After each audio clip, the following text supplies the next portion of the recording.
नमस्कार दोस्तों, मैं अंकित सिंह गोलू अपने YouTube चैनल में आपका बहुत बहुत स्वागत करता हूं। दोस्तों, हम लोग आधुनिक भारत के इतिहास से संबंधित जानकारियों का अध्ययन कर रहे थे। आधुनिक भारत के इतिहास में हम लोग अभी तक 4 लेक्चर को देखे थे और मुगल साम्राज्य के पतन के बारे में हम लोगों ने जानकारी हासिल किया था। आज आधुनिक भारत के इतिहास के अंतर्गत मुगल साम्राज्य के पतन का भाग 5 यानी 5वें भाग का हम लोग अध्ययन करेंगे। और 5वें भाग में हम लोग रफी उद दरजात जो मुगल शासक थे, मुगल बादशाह थे, मुगल सम्राट थे, इनके कार्यकाल में होने वाली प्रमुख घटनाओं के बारे में हम लोग अध्ययन करेंगे। तो आइए हम लोग देखते हैं मुगल साम्राज्य के पतन के बारे में। आधुनिक भारत का इतिहास यानी कि मुगल साम्राज्य का पतन भाग 5 है। रफी उद दरजात जो मुगल शासक है, इनके कार्यकाल के बारे में हम लोगों को अध्ययन करना है। एक बार हम आपको बता दें कि मुगल साम्राज्य के पतन में पहला भाग जो हम लोग लेकर के आए थे अपने YouTube चैनल अंकित सिंह गोलू पर, तो उसमें हम लोगों ने देखा था कि मुगल में कौन कौन भारत आकर के और शासन किए, कौन मुगल शासक के रूप में पहली बार शासन किए भारत में, कौन अंतिम मुगल शासक के रूप में कार्य किए, आधुनिक भारत के इतिहास में किस मुगल शासक के कार्यकाल से अध्ययन करना होता है। तो एक बेसिक इंट्रोडक्शन हम लोग मुगल साम्राज्य के पतन के बारे में या मुगल साम्राज्य के आगमन से लेकर के उसके समापन तक की चीज़ों को हम लोगों ने देखा था। उसके बाद से भाग 2 में हम लोगों ने देखा था कि औरंगजेब की मृत्यु के बाद उनके बड़े पुत्र मोहम्मद मुअज्जम यानी कि बहादुर शाह मुगल शासक बने, मुगल साम्राज्य के गद्दी पर बैठते हैं। बहादुर शाह के कार्यकाल के बाद इनके चारों पुत्र जहांदार शाह, जहान शाह, अजीम उस शान और रफी उस शान में इनका जो उत्तराधिकारी प्राप्त करते हैं वो जहांदार शाह प्राप्त करते हैं और ये जुल्फिकार का के मदद से गद्दी पर बैठते हैं। तो जहांदार शाह के कार्यकाल में हम लोगों ने जो आधुनिक भारत के इतिहास का तीसरा लेक्चर हम लोग भाग 3 देखे थे, तो उसमें जहांदार शाह के कार्यकाल में हम लोगों ने अध्ययन किया था। बहादुर शाह में दूसरे भाग में और जहांदार शाह के बारे में तीसरे भाग में हम लोगों ने अध्ययन किया था। जहांदार शाह के बाद हम लोगों ने देखा कि अजीम उस शान के पुत्र फर्रुखसियर मुगल शासक बनते हैं। तो फर्रुखसियर के कार्यकाल से संबंधित प्रमुख घटनाओं का अध्ययन हम लोगों ने किया था अपने आधुनिक भारत के इतिहास के चौथे लेक्चर के अंतर्गत। आज हम लोग मुगल साम्राज्य के पतन का 5वां भाग हम लोग पढ़ेंगे, भाग 5। और इस 5वें भाग में हम लोग रफी उद दरजात के कार्यकाल के बारे में अध्ययन करेंगे। तो रफी उद दरजात कौन थे? रफी उस शान के पुत्र रफी उद दरजात थे। अजीम उस शान के पुत्र फर्रुखसियर थे और उसके पहले आपको मालूम है कि जहांदार शाह मुगल शासक के गद्दी पर बैठते थे। तो आइए हम लोग जानते हैं रफी उद दरजात के बारे में। दोस्तों, फर्रुखसियर की मृत्यु के पश्चात सैयद बंधुओं के द्वारा ही फर्रुखसियर को मुगल शासक बनाया गया था और सैयद बंधुओं के द्वारा ही उनकी कत्ल भी करवा दी जाती है। तो जब फर्रुखसियर की कत्ल करवा दी जाती है यानी अजीम उस शान के पुत्र फर्रुखसियर की जब कत्ल हो जाती है, तो रफी उस शान के पुत्र रफी उद दरजात मुगल शासक के रूप में शासन करना प्रारंभ करते हैं। सैयद बंधुओं ने फर्रुखसियर की कत्ल के बाद रफी उस शान के पुत्र रफी उद दरजात को मुगल साम्राज्य के सिंहासन पर बैठाया। तो ये चीज़ें आपको ध्यान रखना है कि फर्रुखसियर की कत्ल करवाई जाती है किसके द्वारा? सैयद बंधुओं के द्वारा। सैयद बंधुओं मतलब सैयद बंधुओं में हम लोग पढ़े थे कि अब्दुल्ला खां और हुसैन अली खां के बारे में, तो उनके द्वारा कत्ल करवाया जाता है और उसके बाद से रफी उद दरजात को मुगल साम्राज्य के सिंहासन पर बैठाया जाता है। अब हम लोग देखते हैं कि रफी उद दरजात के कार्यकाल में और कौन सी घटनाएं होती है। तो यह सबसे कम समय तक के शासन करने वाले मुगल शासक हैं। रफी उद दरजात सबसे कम समय तक मुगल शासक के रूप में कार्य करने वाले मुगल शासक हैं, क्योंकि इनका जो कार्यकाल है वो 28 फरवरी से 4 जून 1719 तक है। 1719 में ही 28 फरवरी को मुगल शासक बनते हैं और 4 जून को इनका मृत्यु हो जाता है और इनका कार्यकाल समाप्त हो गया। उसके बाद से तो एक अल्प अवधि का कार्यकाल इनका रहा।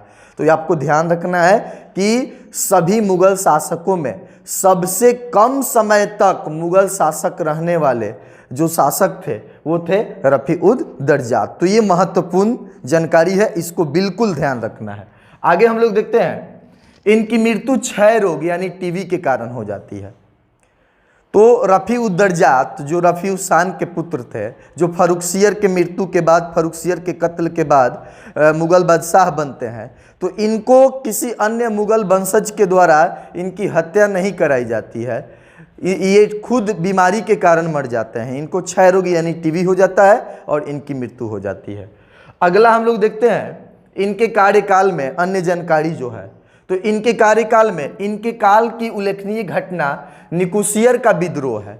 तो निकोसियर का विद्रोह, जिसमें निकोसियर ने आगरे के दुर्ग पर अपना अधिकार प्राप्त कर लिया था और अपने आप को सम्राट पद की घोषणा भी कर दिया था।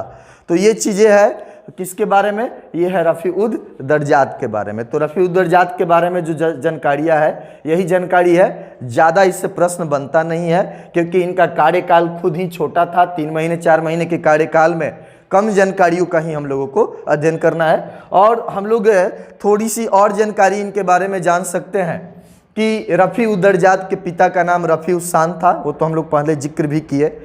इनके माता का नाम जो था वो रजियत उन निसा बेगम था। तो ये चीज़ें भी हम लोग याद रख सकते हैं। और इनके पत्नी का नाम इनायत बानू बेगम था। तो ये रफ़ी उद दर्जात से संबंधित उनके माता पिता और उनके पत्नी का नाम है। इनको भी याद रख सकते हैं, हालांकि महत्वपूर्ण नहीं है। इसके बाद से हम लोग रफ़ी उद दौला के बारे में पढ़ते हैं। रफ़ी उद दौला का भी कार्यकाल अल्प अवधि का होता है। सबसे कम समय तक मुग़ल शासक रहने वाले में रफ़ी उद दर्जात के बाद उनका ही नंबर आता है। रफ़ी उद दर्जात सबसे कम और दूसरे सबसे कम रफ़ी उद दौला मुग़ल शासक के रूप में कार्यकाल इनका होता है। तो उनके बारे में हम लोग अध्ययन करते हैं। आप इसका स्क्रीनशॉट ले सकते हैं, नोट्स बना सकते हैं और इसका रिवीजन कर सकते हैं।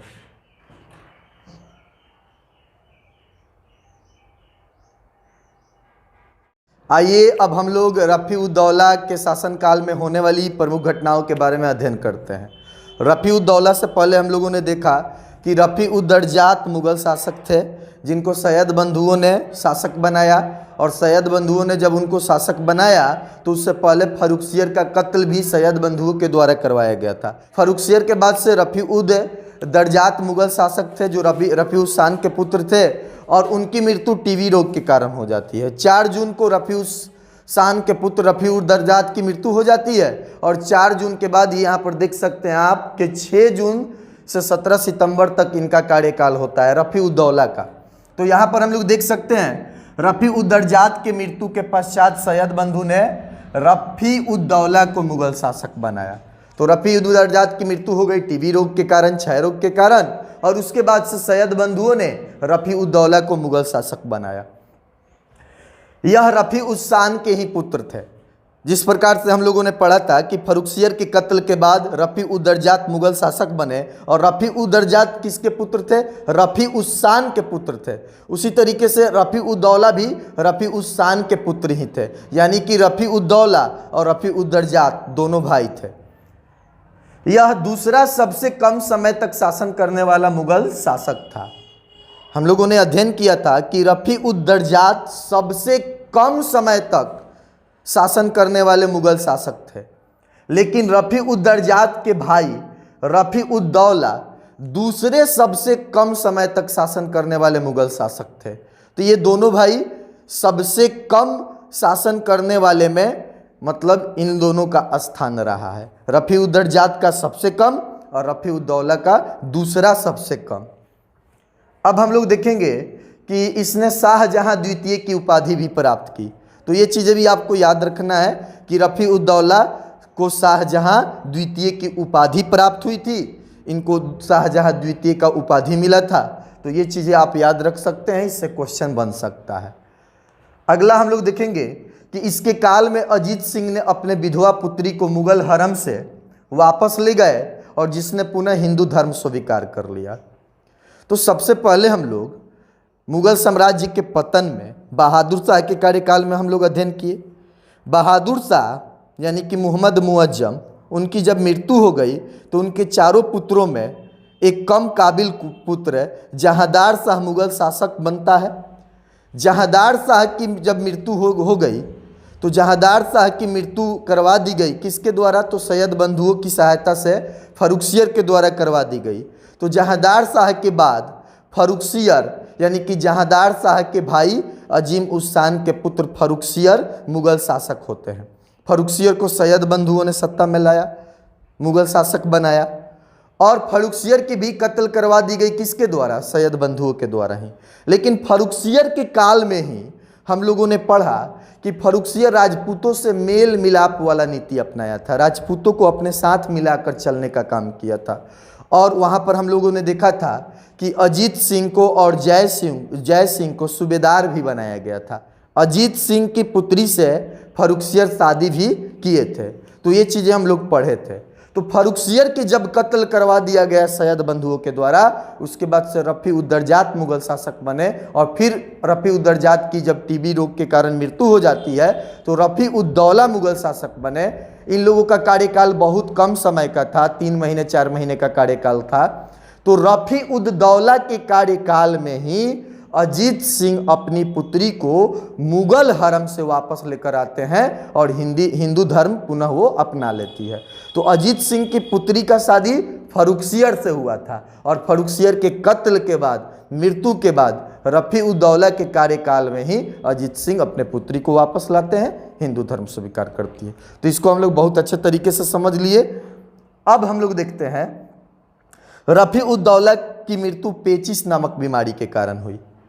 तो रफ़ी-उद-दरजात की मृत्यु टीबी यानी क्षय रोग से हुई थी और रफ़ी-उद-दौला की मृत्यु पेचिश के कारण हुई थी। मतलब ये दोनों भाई, रफ़ी-उद-शान के दोनों पुत्र रफ़ी-उद-दरजात और रफ़ी-उद-दौला बीमारी के कारण ही मरे। इनको किसी मुगलों के द्वारा या किसी उस समय के शक्तिशाली सामंत इत्यादि के द्वारा इनका कत्ल नहीं करवाया गया, ये बीमारी के कारण ही मरे हैं। और दोनों भाइयों को मुगल शासक बनाने का काम सैयद बंधु के द्वारा ही किया गया है। तो ये थोड़ा सा कॉमन है, याद करने में सुविधा हो सकता है। रफ़ी-उद-दरजात और रफ़ी-उद-दौला दोनों भाइयों की मृत्यु बीमारी से हुई और दोनों भाइयों को मुगल शासक किसने बनाया? सैयद बंधु ने बनाया। ठीक है, यानी कि अब्दुल्ला खां और हुसैन अली खां ने। अब हम लोग देखते हैं कि इसे मतलब किसे? रफ़ी-उद-दौला को। रफ़ी-उद-दौला को कमज़ोर शासक होने के कारण घृणित कायर भी कहा गया। अगर कमज़ोर नहीं रहते तो अजीत सिंह अपने पुत्री को इन मुगल हरम से आकर के लेके चले गए। उसके अलावा अन्य कई छोटी बड़ी घटनाएं हुई थी जो अधिक महत्व नहीं रखता है, प्रश्न नहीं बनते हैं, उसका उपयोग नहीं है इतिहास में, इसलिए हम लोग उस सब के बारे में नहीं पढ़ें। तो कुल मिलाकर हम लोग कह सकते हैं कि रफ़ी-उद-दौला जो थे, रफ़ी-उद-दरजात की मृत्यु के पश्चात मुगल शासक बने, सैयद बंधुओं के द्वारा ही मुगल शासक बनाया गया और ये सबसे कम समय तक मुगल शासक रहने वाले, मतलब दूसरे मुगल शासक के रूप में ये मतलब रहे हैं सबसे कम अवधि तक। उसके अलावा इनको शाहजहां द्वितीय की उपाधि दी गई। अजीत सिंह अपने विधवा पुत्री को इन्हीं के काल में मुगल हरम से वापस ले गए, हिंदू धर्म स्वीकार की, इनकी मृत्यु पेचिश से हो गई और इनको घृणित तथा कायर कहा गया। तो ये छोटी मोटी कुछ जानकारियां हैं, 2-4-5 जानकारियां हैं जिनको आपको याद रखना है रफ़ी-उद-दौला के संबंध में। इससे अधिक प्रश्न नहीं होते हैं, इसका आप रिवीजन कर सकते हैं, इसका आप स्क्रीनशॉट ले सकते हैं। स्क्रीनशॉट लेने के बाद आप इसका नोट्स बना सकते हैं।